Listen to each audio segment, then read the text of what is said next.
Expedia may be Michael Burry's favorite stock. It's the biggest investment in his portfolio that shows on his 13F, but why is he buying the company? Is Expedia a potential buy now? We're using the Select 6 analysis to look at the most telling financial metrics before estimating a fair value for Expedia, stock ticker EXPE. Then we're giving a rating to the business. This analysis is intense, but it's going to be worth it. Before we get into these valuable metrics, let's understand Expedia's stock performance.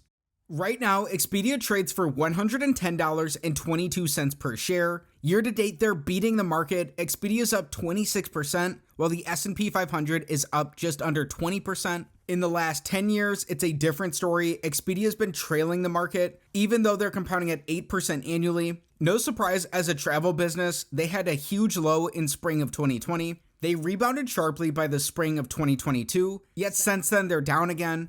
Going back before the global financial crisis, Expedia in the last 18 years is compounding at 5% annually. They're underperforming the market over this time. But what does Burry potentially see in the business? Expedia trades $14 below their 52-week high. The company's up $28 from their 52-week low. There's some short interest with 4% of their shares sold short. Expedia's a fair-sized company. They have a nearly $16 billion market cap. But the burning question is, what does Michael Burry see in the business, and is it worth it for you to dig into Expedia? Expedia is the world's second largest online travel agency by bookings, offering services for lodging, which are 76% of total sales, air tickets, which make up 3%, rental cars, cruises, in-destination, and other, which are 14% of sales, and advertising revenue, which makes up 7% of sales. Expedia operates a number of branded travel booking sites, including Expedia.com, Hotels.com, Travelocity, Orbitz, Wotif, AirAsia, and Vrbo. It has also expanded into travel media with the acquisition of Trivago. Transaction fees for online bookings account for the bulk of sales and profits. Now let's look at their numbers.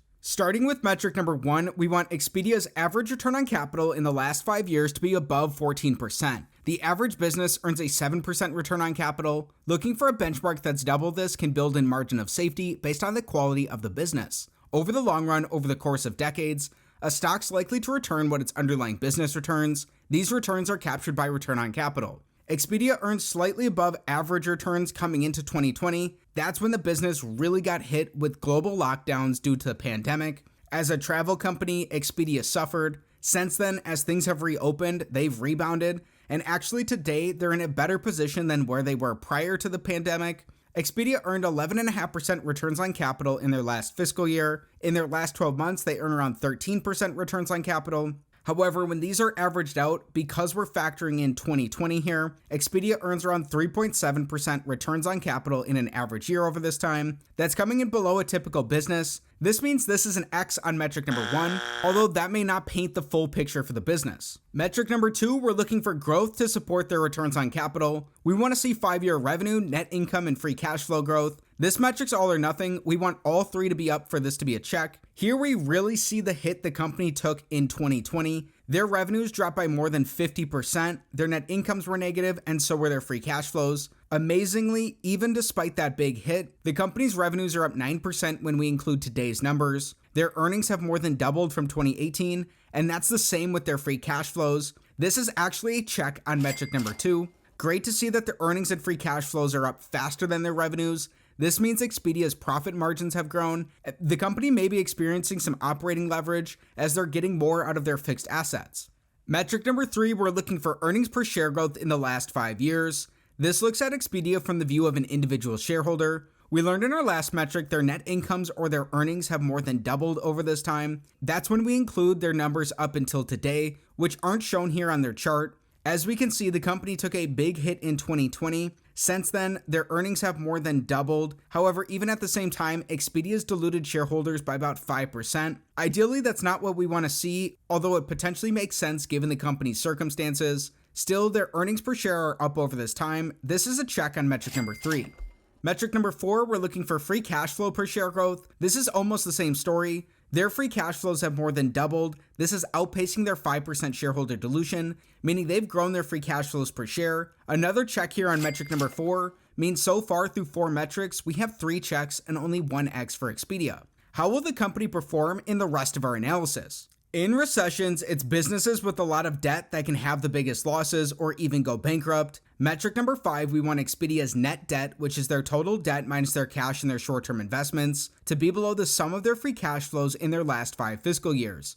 Clearly, this time frame includes a very rough period for Expedia. The company added on a lot of debt in 2020 as their business consumed nearly $4.6 billion in cash. Since then, as the company's free cash flow positive, they've been aggressively paying down their debt. They ended last year with $1.9 billion in debt. Today, they actually have a $374 million cash cushion. This is quite the turnaround from the business from 2020. At the same time, even including the cash that they consumed in 2020, in the last 5 fiscal years, Expedia's generated $3.9 billion of free cash flow. Not only do they have a cash cushion on their balance sheet, they're cash flow generative. In their last 12 months alone, they produced $2.3 billion of free cash flow. This is a huge check on metric number 5 for Expedia. It seems like the company's in a strong financial position. The company looks even better than where they were at prior to 2020. Now let's get into our valuation. The big metric of them all, metric number 6, we want Expedia's average 5-year free cash flow divided by their enterprise value to give us a yield that's above 5%. If this is the case, this gives a slight risk premium to the yield of the 10-year treasury. It's the first of 2 different ways we're estimating a fair value for Expedia. Right now, Expedia has a $16.8 billion enterprise value. This accounts for both their market cap and their net debt position. It looks at Expedia similar to it being a private company. In the last 5 years, we learned they generated $3.9 billion of free cash flow. Again, that's even including their company's terrible 2020. This means they generate around $785 million of free cash flow in an average year. When that's divided by their enterprise value, it gives us around a 4.7% average free cash flow to enterprise value yield. On a current basis, Expedia produced $2.3 billion of free cash flow in their last 12 months. When that's divided by their $16.8 billion enterprise value, we get a big 13.7% current free cash flow to enterprise value yield. That's coming in well above the risk premium we're looking for. However, we are looking at this on an average for Expedia. Please keep in mind that this 5-year average may be unfairly penalizing the business, as they've rebounded very well from where they were at in 2020. In recent years, they'd be very easily clearing this benchmark. However, because we're looking for the sustained track record here, this is an X on metric number 6. Don't just throw the business out. We still need to estimate their fair value per share and talk about our rating. Everything we've discussed so far is important, but there's something missing that in my opinion is the main reason to analyze Expedia. This takes us on to using a discounted cash flow model to estimate Expedia's fair value per share. A DCF model is based on the predictability of a company's free cash flows. Like any model in any discipline, its outputs are sensitive to its inputs. Because of the big global hit to the business, Expedia's had a low degree of predictability in their past, especially within the last handful of years. Here we're taking an average of their last few years worth of free cash flow, then using historical assumptions to grow these into the future. It's up to you to figure out if these will be accurate or not for Expedia. Assuming they grow these free cash flows at 7% annually for the next decade, then in the following decade, assuming that these grow at 3.5% annually, we'll add in their tangible book value to give an estimate of their net worth. If we want a 15% rate of return, which is what Warren Buffett looks for from his investments, if today's valuation multiples are the same 20 years into the future, an estimate of Expedia's fair value per share is around $128. That's $18 above their current stock price, looking like there could potentially be some margin of safety in the business. Keep in mind this analysis is not financial advice. It's not a buy or sell recommendation of any security. Consult with your financial advisor before making any investment decision. In just a minute, we'll talk about our rating for Expedia, but we need to address something first. We've covered the numbers, but the business's qualitative factors may be even more important. Why don't we figure out what they are? Number 1, Expedia has a dominant network effect, and recent investments and acquisitions stand to add to the company's platform advantage. Number 2, Expedia removes $700 to $750 million in annualized fixed costs in the years following the pandemic. Furthermore, Expedia has removed $200 million in variable costs. Some of these savings are already being reinvested back into its platform. Number 3, Expedia may stand to benefit from remote work flexibility, which could increase long-term demand for travel. But we'd be remiss if we didn't cover the negatives of their business as well. Looking at the factors supporting a short thesis, number 1, Google continues to siphon free organic traffic in favor of its own platform, causing incremental marketing costs for Expedia. Number 2, the unknown extent and duration of inflation may stand to severely affect demand for travel content offered on Expedia's platforms. Number 3, competition from existing peers, which include Booking, TripAdvisor, Google, Costco, Alibaba, and Airbnb, and new entrants, including Meta, could meaningfully affect Expedia's growth outlook. There you have it for a balanced perspective of some of Expedia's qualitative factors. Now let's talk about our rating. We learned in analyzing Expedia Group, stock ticker EXPE, that Michael Burry may be interested in this business due to how it's rebounding from where they were at in the pandemic. The company has a very high current free cash flow to enterprise value yield.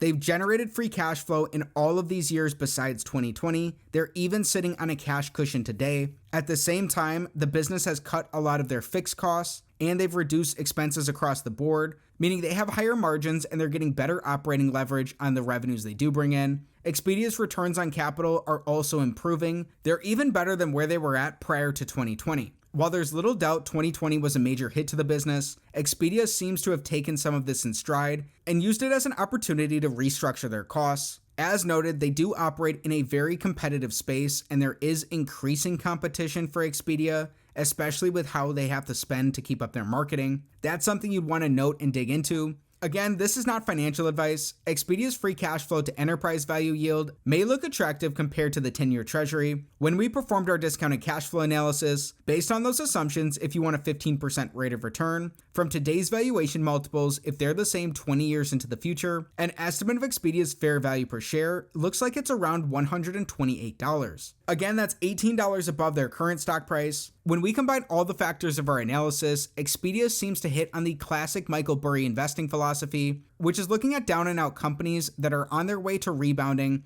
and holding them through their upswing. Expedia looks like an excellent candidate for further research. Thanks for learning about Expedia with me. If you enjoyed it, subscribe to the channel for more and check out this next video.